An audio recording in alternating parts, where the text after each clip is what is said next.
and to be clear, I would never wish to divorce the Great Pyramids from the ancient Egyptians. There are a lot of wrong ideas about what I think about this, because no burial was ever found in it. Yeah. There was a sarcophagus found in it. It's still there, but they had to build the chamber around it. They couldn't bring it up in a funeral ceremony. Well, I'd really like to know how the Great Pyramid was built. And we now have, with new tech, with scanning technology, it's now become apparent that there are many major voids within the Great Pyramid. For more than 4,000 years, Egypt's granite monuments have guarded a secret, a question so uncomfortable that it still divides historians, engineers, and archaeologists today. How did ancient builders cut, shape, and polish one of the hardest stones on Earth with such extreme precision? The granite inside the Great Pyramid's King's Chamber isn't decorative. It's structural, massive blocks, each weighing around 70 tons, stacked and aligned with extraordinary accuracy.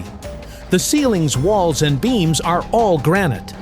According to mainstream archaeology, these were shaped using copper chisels, stone pounders, and sand. One researcher refused to accept that explanation. Graham Hancock followed the evidence not through texts, but through stone itself. What Fo found didn't just raise questions, it challenged the entire story of ancient technology. Deep beneath the sands of Saqqara lies the Serapeum, a labyrinth carved into solid bedrock. Inside sit 24 enormous granite boxes, each weighing between 70 and 100 tons. Every box was cut from a single block, quarried hundreds of miles away. The corners form perfect 90-degree angles. The interior walls are polished to a mirror finish. Precision instruments show deviations measured in thousandths of an inch. Yet these objects were supposedly created over 3,000 years ago using soft FT copper tools. That claim immediately runs into a problem. Copper ranks around 3 on the Mohs hardness scale. Granite sits between 6 and 7.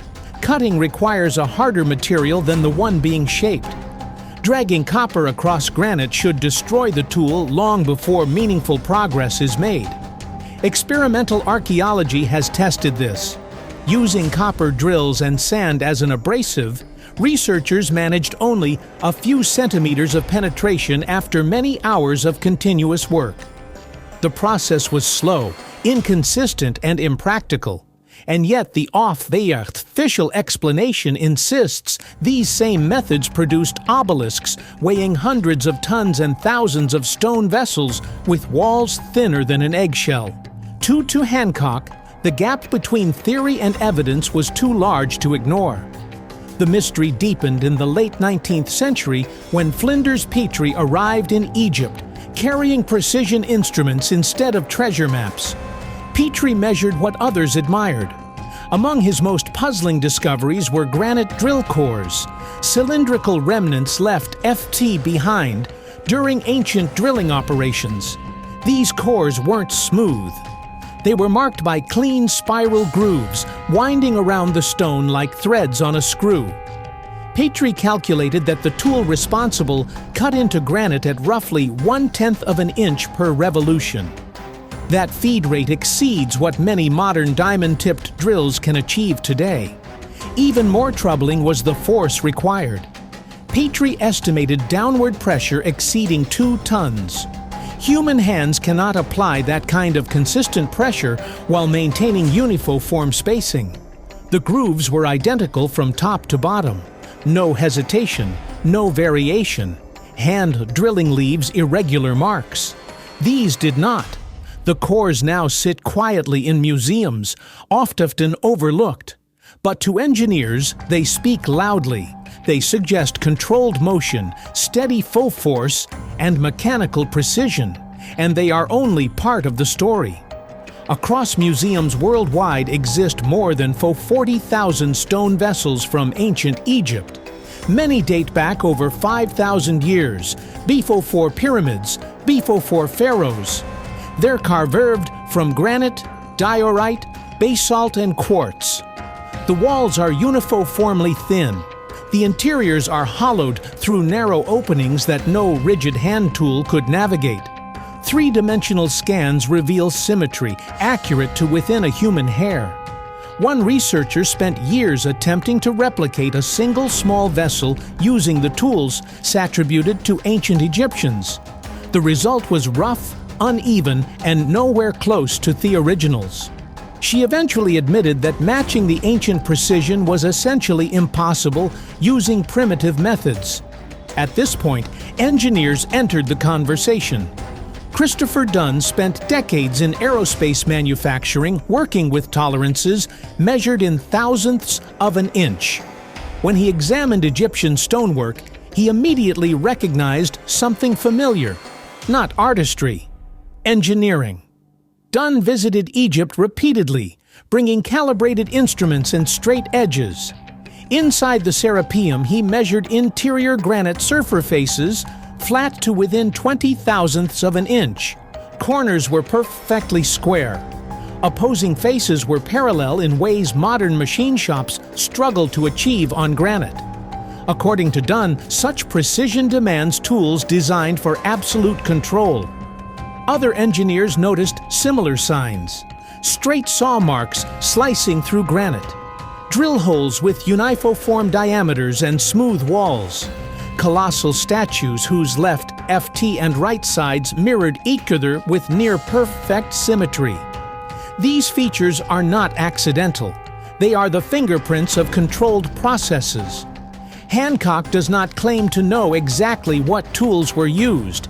He openly admits the technology itself is lost, but he insists the physical evidence proves something existed beyond what we acknowledge today. Some researchers speculate about advanced mechanical drilling. Others suggest chemical processes that weakened stone at the molecular level. A few explore acoustic or vibrational techniques described in ancient texts. None of these ideas are proven, but all align more closely with the evidence than copper chisels and sand. Mainstream archaeology rejects these possibilities, arguing that ancient Egyptians developed their skills gradually. But Hancock points out a problem. The most precise construction in Egypt appears early, not late. The Great Pyramid remains the most accurate structure ever built there. Later pyramids declined in quality. That pattern suggests inheritance, not innovation.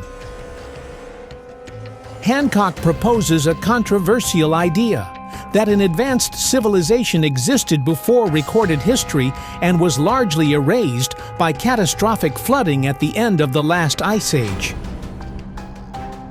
Survivors, he argues, passed fragments of knowledge to later cultures, including Egypt. This theory remains disputed. Archaeologists argue there is no direct proof, but the physical evidence in stone refuses to go away. The mystery deepens further inside the Great Pyramid itself. In the 1990s, a robotic probe discovered a sealed stone door deep inside a narrow shaft. Behind it was another door. Exploration stopped. Years later, Muon scanning revealed a massive hidden void above the Grand Gallery, large enough to hold an aircraft. No excavation followed. To Hancock, the pattern is familiar. Discoveries are made. Questions are raised. Access is restricted. Silence follows. The granite blocks remain. The drill cores remain. The vessels remain.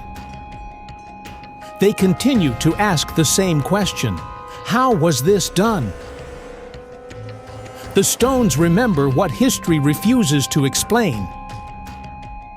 And until that question is answered, Egypt's greatest achievement remains unfinished. And until that question is answered, Egypt's greatest achievement remains unfinished. Egypt's greatest achievement remains unfinished, not in stone, but in understanding. The proof is carved into granite. The only question left is whether we are willing to look at it honestly.